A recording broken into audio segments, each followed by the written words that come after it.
Evening, everybody. Welcome to our Europa League press conference ahead of tomorrow's game against Rangers. Take questions from the floor first. I believe there's a microphone. Is there to go around? Do you want to start us off? Absolutely. Ange, welcome back. Thank you, For how big a game is this for you, coming back here to the stadium and also in the context of the season at the moment? Yeah, no, it's obviously significant for a couple of reasons. Obviously, when the draw came out, it was the one that was most of interest to me because of, I guess, my history up here. And looking forward to it. Should be a good game, and also, like I said, in the context of sort of where we are in Europe, important game. I think important game for both clubs. Positive result gets you a good way to getting through the knockout stages. So looking forward to it. What kind of game are you expecting tomorrow night? How highly do you rate this current Rangers team? And you know all about the stadium and the atmosphere here. European nights arguably goes up even a notch. Yeah, absolutely, and you've seen that this year as well. But yeah, obviously when I was up here, particularly in my first year, I mean, they made the Europa League final, so I got a pretty clear idea of how challenging it is to play them here in front of that crowd and the atmosphere. But at the same time, exciting. You're looking forward to big games, and I'm sure the players are as well. And Rangers have had a good couple of domestic results recently, but they've tended to be better in European competition than domestic football this season. What have you made of that difference and as you say, the results in European competition this season? Yeah, I guess, obviously probably the domestic season hasn't gone as, in the league anyway, has gone as well as they would have liked. But, you can tell there's still the elements there of quality. They're in the cup final on the weekend and they've done really well in Europe. So, I guess for us, it's a one-off game, and in one-off games, you're always looking at how teams perform when they're at their best, and at their best, they're shown they're still a good outfit, and like I said, a good challenge for us. Hi, Ange. The atmosphere was referenced there. Is that something you have to warn the players about? You have to fill them in and tell them what to expect, or is it you just expect them? They've handled these kind of occasions before. Yeah, it's part of the experience. I mean, we were at. We played Galatasaray last home game, and that was pretty decent atmosphere as well. But again, you want to experience that, and we've got a young team at the moment, and I think the more we can expose them to games like this, I think the better it'll serve us, moving forward. I mean, if we get through to the knockout rounds, they're the kind of games where there's going to be a pretty hot atmosphere, and you've got to be able to handle all that, and also I think look forward to it because you want to play in big games like that. And you've not had your problems to seek when it comes to injuries these last few weeks, right through the spine of your team. How are you looking ahead of this one tomorrow? Yeah, not much better, to be fair.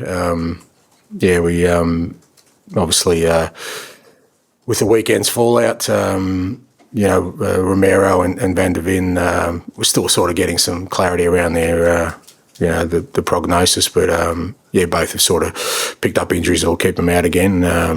And so that's disappointing for us because obviously we're pretty thin on numbers. But we've had to deal with that for quite a while now, and everyone else from the weekend got through okay. And Bentoncourt's obviously available, who's been suspended, so at least we get him back.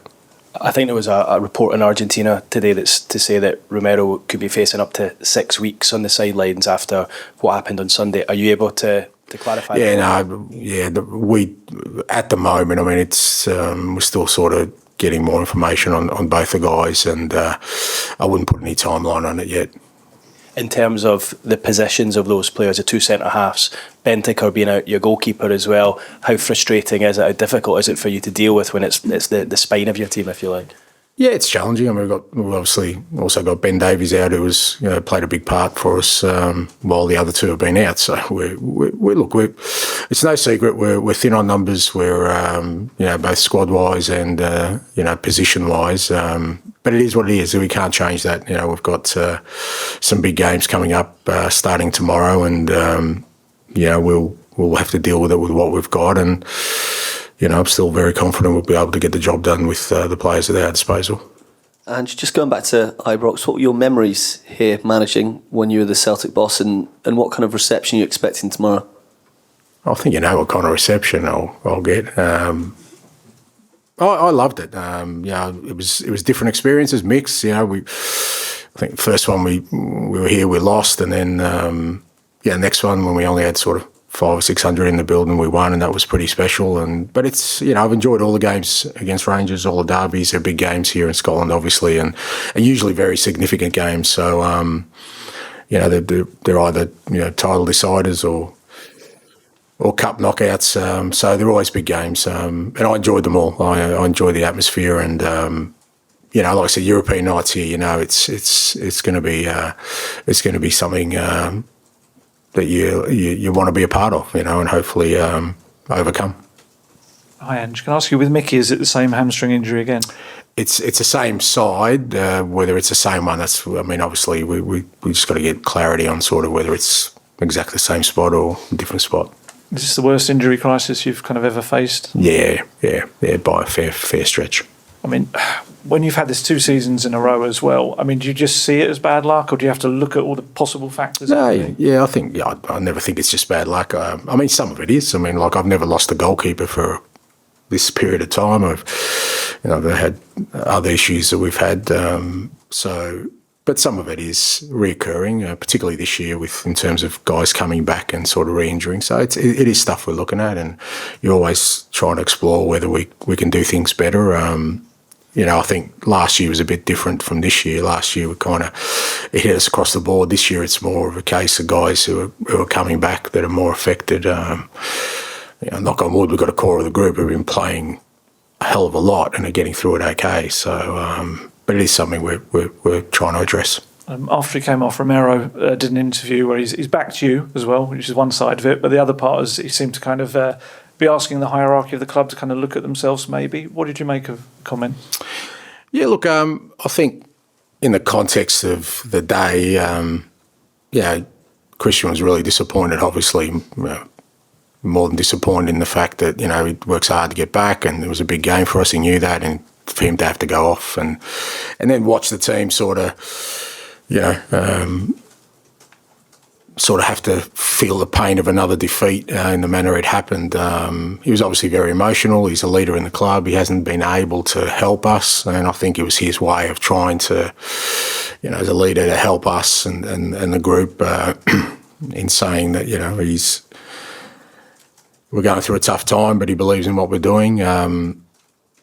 And then, the other part of it probably, he went about it sort of the wrong way in terms of, I think he's passionate about having success at the club, and I think the way he probably expressed it was not the right way, particularly in a public sense, because I don't feel, and certainly not my belief, that our kind of challenges at the moment are because of one thing or one person. I don't believe that. I never have believed that. I think whatever we need to do, we have the power to do that, but it'll only happen if we kind of stay united as a group, particularly through difficult times, get through on the other side, and I really believe if you can do that, you come out stronger. And like I said, Cristian, he realises what he said. A lot of what he said was good.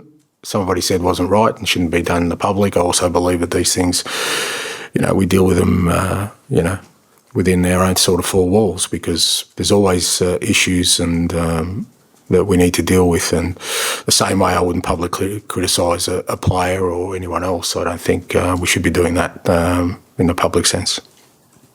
And on that note, it's quite rare to hear a player speak like that, and you've just expressed how you feel about it. Will there be any repercussions for Cristian as a result? Well, again, I just think you deal with these things, internally. I just don't think there's any benefit in us. I know people get really sort of salacious about punishments and stuff. They really love that sort of thing. I think I'm pretty consistent in saying I don't think that that's important. I think what's more important is an understanding of,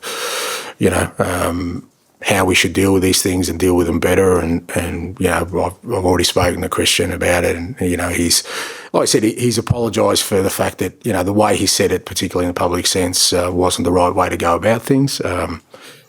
He's a human being. He got emotional, and I think he just expressed what he wanted to express, probably in the wrong way. He does care. I think would have been easy for him not to say anything. He does care, but like I said, there's a way to do these things and a way to express yourself, and the way he did it wasn't the right way.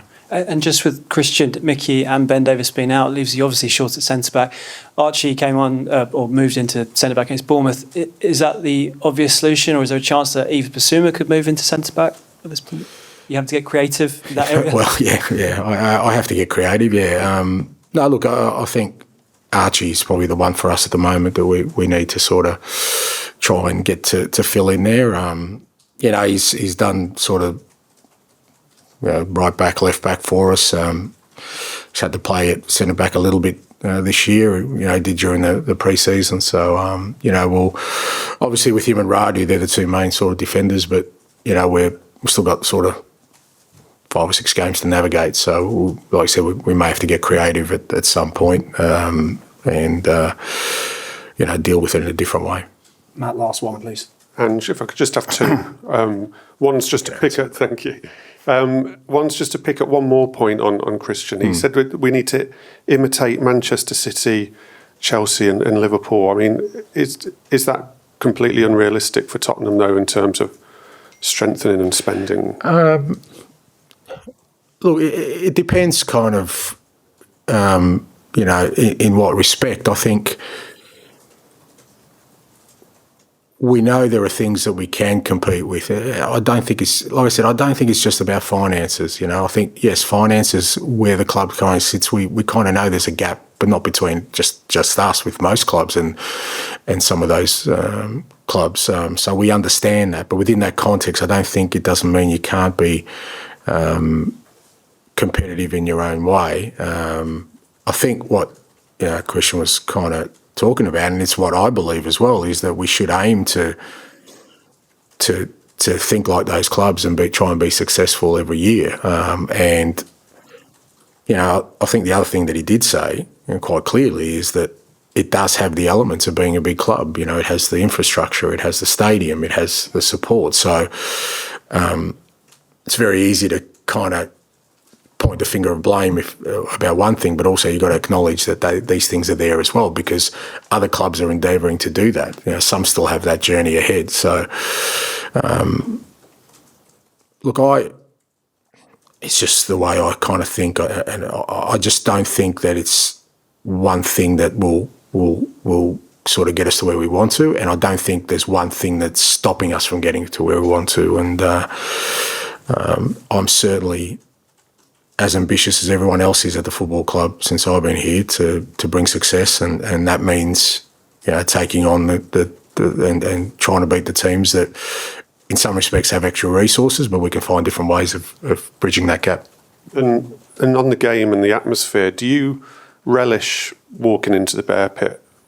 Do you like it? In a way, does it bring out more of you? Does it? Yeah, well, I don't know if it brings out more of me. I mean, I'm like anyone else. I like a bit of love every now and then, mate. So, but I do enjoy that. I always kind of reflect, and it's we've all lived it. Is that once you experience football in empty stadiums, you realise how meaningless it is. It is. I fell through that whole period, COVID period. It was meaningless. I would win games, or it just so, as much as you go, it could be hostile tomorrow. But that's what we love about the game. That's what brings it to life. Ultimately, it is a game that evokes passions and emotions, and sometimes that's not always positive. And like I said, like every human being, you'd love it to be positive, but it's not going to happen. But you definitely want that as opposed to sort of just playing a game in somewhere sterile where you don't have that. Okay, thank you. Thanks, guys. Thank you.